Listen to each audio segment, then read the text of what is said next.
Please listen to the story of my marriage, which fell apart just after reaching the peak of happiness by building our dream home. A significant event in anyone's life. My name is Jennifer. I'm 30 years old. My family consists of my 35-year-old husband, Keith, and our 3-year-old daughter, Christina. We were about to build our long-awaited house. Mentioning this often brings reactions like, "Wow, that must be nice. Your life seems so perfect and happy." However, that's far from the truth for me. Lately, I've been endlessly worried about the construction of our house and issues with my in-laws. The first step towards the collapse began when we left our daughter with my in-laws. Heath and I both work, and we hardly have any time on weekdays. We usually went out for property hunting and consultations about the house design on weekends. Taking our daughter with us would often lead to her getting bored and fussy, so we usually left her with my parents who live nearby. However, one morning, we were informed that my father was unwell and needed to go to the hospital, so they couldn't take care of Christina. I thought we might have to cancel our plans for the day. But then Keith suggested, how about my parents take care of her? To be honest, I don't get along well with my in-laws. They believe that once you marry into their family, they can say whatever they want to you without any need for restraint. What era are they living in? Moreover, I felt hesitant about suddenly asking them to take care of a 3-year-old, but postponing today's plans would also delay the completion of our house. Reluctantly, I decided to leave our daughter with Keith's parents for the day. After finishing our errands, I bought some expensive sweets as a gift and headed straight to my in-laws' house. By the evening, we arrived, and perhaps the sweets worked because my in-laws were in a good mood and welcomed us warmly. After thanking them politely on our way home, Christina said, "Mom, where's Grandpa and Grandma's room in our new house?" "What are you talking about, Christina? Did Grandpa and Grandma ask you that? What did you answer?" I said, "I didn't know." It seemed like that was the end of the conversation for her as she went back to talking to her stuffed penguin. My daughter refers to my parents as Gry and Granny, so Grandpa and Grandma could only mean Keith's parents. Maybe they were wondering if there's a room for them when they come to stay at our house. At that time, I thought that might be the reason. Since then, my in-laws started visiting us more often, targeting the evenings on weekdays and holidays when Keith and I were home. Currently, we live in a small, somewhat old rented apartment to save money for our house. Whenever my in-laws visit, they immediately make themselves comfortable in our dining or living area and start asking to see the plans for our house under construction. Before I can object, Keith happily shows them the plans and begins explaining. Why does he have to show them every time?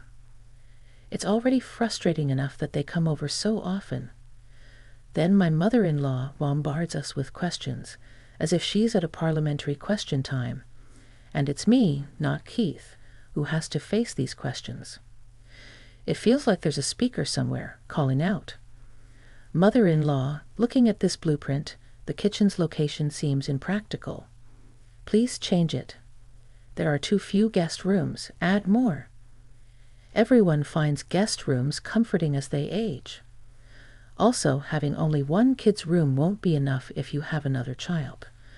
What are your thoughts on combating the declining birth rate? I'm sorry, that last part was a lie. Thankfully, I haven't been grilled about measures against the declining birth rate. Now it seems it's my turn to answer, Jennifer. Based on a mutual agreement and proper procedures, we've already consulted with the contractor and started the foundation work. It's no longer possible to change the layout, so please understand. I responded with slight anger. This led to more probing questions about furniture and appliances. My mother-in-law claims to be a professional when it comes to houses. As someone with many friends, I've visited various homes and thoroughly observed different rooms. I can easily tell a comfortable room with good furniture.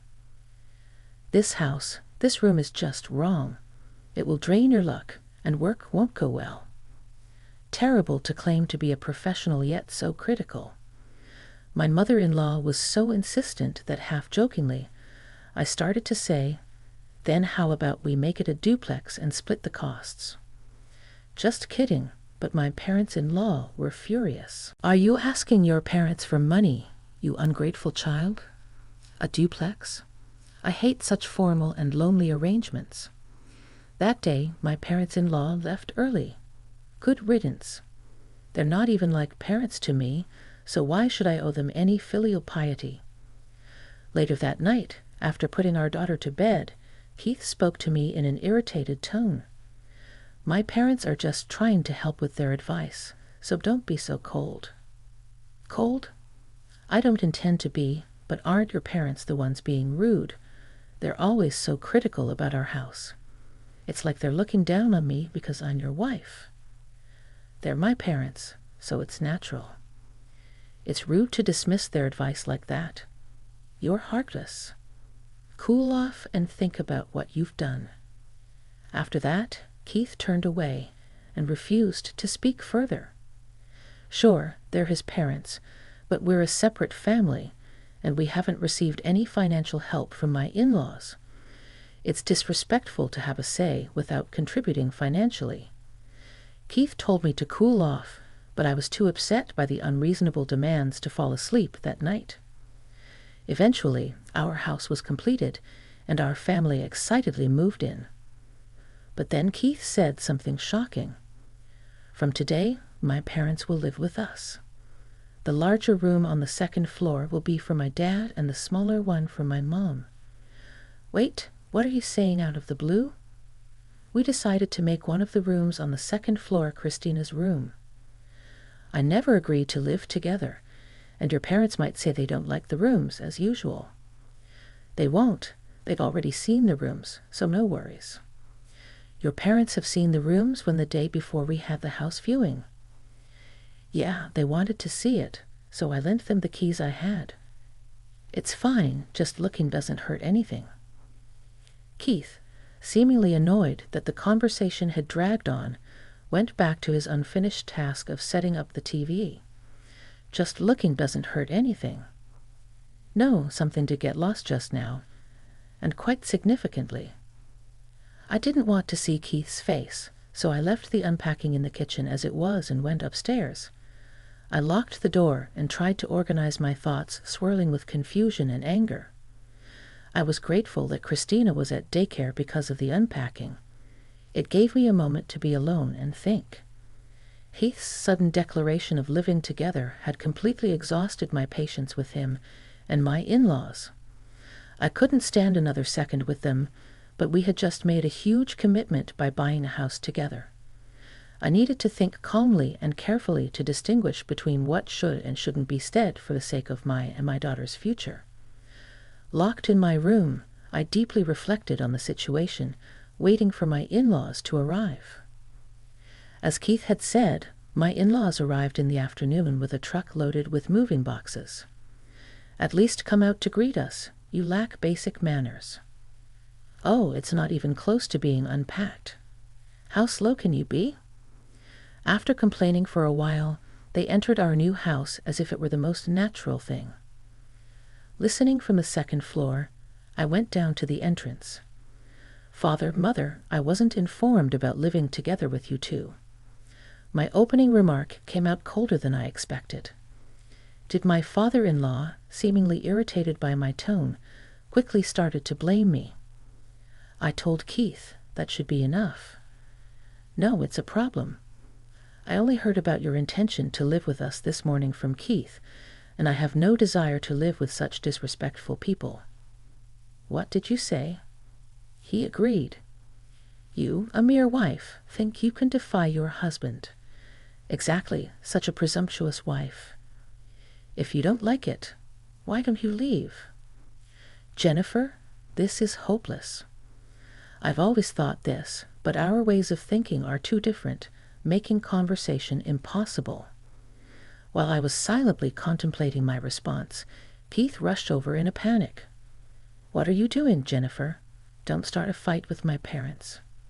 "A fight? This is hardly equal.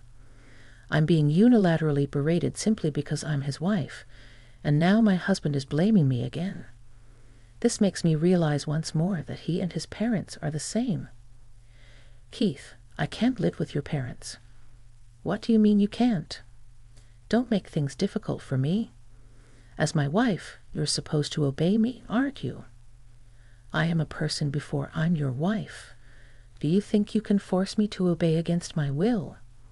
Hearing our exchange, my father-in-law yelled, "We don't need a wife like her in our family." Keith agreed with him, saying, "Maybe you're right. A wife who can't cherish my parents might as well get a divorce. Just what I was waiting for. All right then, let's get a divorce." I say it clearly, a husband suggesting divorce and a wife agreeing to it. I prayed that my smartphone in my pocket was recording our conversation. I continued with a hopeful heart, "Since we'll be strangers, please return the $350,000 I lent to Keith for the house's construction costs immediately." "What?" they exclaimed in surprise, their voices filled with astonishment. Keith looked at me, his face turning pale, surpassing white, unaware of the situation. My in-laws needed a detailed explanation. "It seems there's a misunderstanding. Keith hasn't contributed a single penny to the purchase of this house. This house was built solely on my savings because this man, with no plan in mind, had absolutely no savings. As a working couple, we agreed to contribute equally to our living expenses from our income and save the rest under our own names. However, he squandered his share instead of saving it. Jennifer, there's no need to go that far. It's all true, yet when it came to buying a house, you insisted on having it under your name. That's why I lent you the money. We have a loan agreement, so it can't be dismissed as if it never happened. This can't be happening. Leaving my stunned husband and in-laws behind, I quickly packed my valuables, clothes, my daughter's favorite toys and clothes into a suitcase and a duffel bag. Carrying my daughter's beloved penguin stuffed animal under my arm, I loaded everything into my compact car and drove away swiftly, bidding farewell to the newly built house that was supposed to be our home. Then I went to pick up my daughter from daycare and headed to my parents' house. They were quite surprised to see me suddenly appear at their doorstep in casual clothes, carrying loads of luggage. "I know it's sudden, and if it's a bother, I can go to a hotel." Hesitantly, my parents quickly stopped me from leaving. I later found out that at that moment, my parents were worried I might do something drastic with my daughter. In reality, it was the opposite. I had sworn to protect her at all costs. I explained the situation to my parents, including my desire to divorce my worthless husband and to take full custody of my daughter Christina. My parents promised their full support and suggested that I stay with them for a while. This offer was a huge relief to me. As I was working that night, I compiled everything that had happened between me, my husband, and my in-laws into a document. I also backed up the audio recordings of our conversations from my phone to my computer and an external media device. With these documents in hand, I visited several law offices using my vacation days and weekends until I found a trustworthy lawyer to formally take on my case. A week flew by since I left my new home, and on that day, after finishing work, I found someone waiting for me outside my company. It was Keith, though I'd prefer to call him my ex-husband. We were technically still married. I was afraid of what he might do in a fit of rage, so I chose a public place, a cafe, to talk. I also didn't forget to turn on the recording feature on my smartphone. I asked him calmly, "Is there something you wanted to talk about?" "Yeah, it's about the house. I'm going to transfer it to you, Jennifer. Can we call it even with the money then?" "Sorry, but I can't bring myself to live in that house anymore. Your parents were there before us, right?" "Why does that little detail matter?" "It matters to me, so it's impossible." After saying this and taking a sip of coffee, I looked closely at my soon-to-be ex-husband. His hair was messy, with strands sticking out. He had a stubble beard, and his complexion was far from good. He was wearing a suit, but his shirt was wrinkled, showing he hadn't bothered with ironing or dry cleaning. I couldn't help but think how worn out he looked, regardless of how he had been living. "Please, Jennifer, I can't pay back such a large sum of money easily. You knew it was a large amount when you borrowed it, right?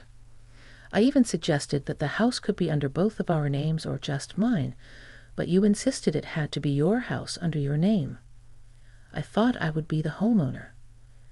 I didn't mean the divorce threat seriously. Why are you taking it so seriously? I am serious. I've had enough, and I will definitely divorce you. It's not just about not having any prospects. I can't imagine living with such rude parents. So what now? Christina is waiting. So if we're done here, I need to go. Wait, I will take Christina." His words sent a chill through me. When I got home, I asked my parents to be vigilant to prevent Christina from being forcibly taken away. A few days after Keith's visit, the daycare informed me that people resembling my in-laws had come by. I left work early and hurried to the daycare. Thankfully, because I had informed the daycare in advance, my in-laws were waiting in a separate room, and they hadn't let them see Christina. As I entered the room, my father-in-law immediately started yelling at me, "Give back our granddaughter, you thief." "Thief? What do you mean? I haven't stolen anything. If not a thief, then a scam artist. You must have earned that money through shady means. There's no way someone your age could have that much money. Otherwise? No, the money I lent to Keith was all mine, earned fair and square. It was my savings, contributions from my parents, and a part of it was from a gift given by my grandmother while she was still alive." "A gift?" "Yes, every year they would transfer an amount that wouldn't incur gift tax into my account. That total, along with the money from selling my stocks and my savings, is the amount I had. I had no idea it was really Jennifer's money. Didn't you ever consider giving Keith a living gift? It's still possible to do so now." My father-in-law groaned and fell silent. My in-laws were fond of luxury and pretense, loving extravagance above all else. Being an average salaryman's family without any passive income, it's unlikely they had much savings. The concept of living gifting probably never crossed their minds. "I'm sorry, but I will be divorcing Keith. I will take Christina and raise her. Please do not come to the daycare anymore. It's causing trouble." After saying that, I put Christina in the car and quickly returned to my parents' house. Despite my warnings, Keith and my in-laws attempted to visit several times. Each time, I tried to speak with them calmly to send them away, but it wasn't uncommon to be grabbed or subjected to verbal abuse. I recorded all these incidents on my smartphone. About a month after leaving the new house, I sent a letter through my lawyer demanding repayment of the debt and agreeing to divorce Keith. He largely agreed but showed a willingness to fight over custody. However, when I mentioned pursuing compensation if we went to court, he backed down significantly. After all, I had plenty of evidence and they had no savings to pay. It took some time, but I was able to secure the repayment of the money I lent to Keith, win custody of Christina, and successfully divorce. The repayment from Keith took longer than expected because the sale of the new house didn't go as planned. Initially, I thought Keith and his parents would live there together, but they didn't. The reason was simple. Neither Keith nor his parents could afford the $350,000 purchase price. Keith had no savings, and even if his parents sold their old house, it wouldn't cover the amount. Eventually, the new house was listed for less than the purchase price, and after several price reductions, finally sold. The difference in price and the selling fees were covered by Keith borrowing from a bank. Losing the house and saddled with debt, Keith ended up living with his parents in their dilapidated house. To make matters worse, Keith's sister returned home with her 2 sons, a middle schooler, and a high schooler. The cramped, rundown house was now filled with 6 adults, and their constant bickering became notorious in the neighborhood. From that point on, they no longer interfered with us. Given their inability to pay proper child support, they probably had no face to show. Years have passed since then, and Christina is now in the 2nd grade. We're living in a rented apartment near my parents' house. On days when I return home late, my parents look after her. Despite the challenges, we're living happily together. Although I thought I'd remain single, I've started dating a 36-year-old man with a 1st-grade daughter and a history of divorce. We met during daycare drop-offs and pickups, and he confessed his feelings for me. Recently, we've been going out as a family of 4. One day, Christina casually mentioned if we ever build a house, it would be nice if all 4 of us had our own rooms and we could have a dog. Those words touched my heart because the man had recently proposed to me. I've asked him to wait for my answer, considering our daughters, but my mind is made up.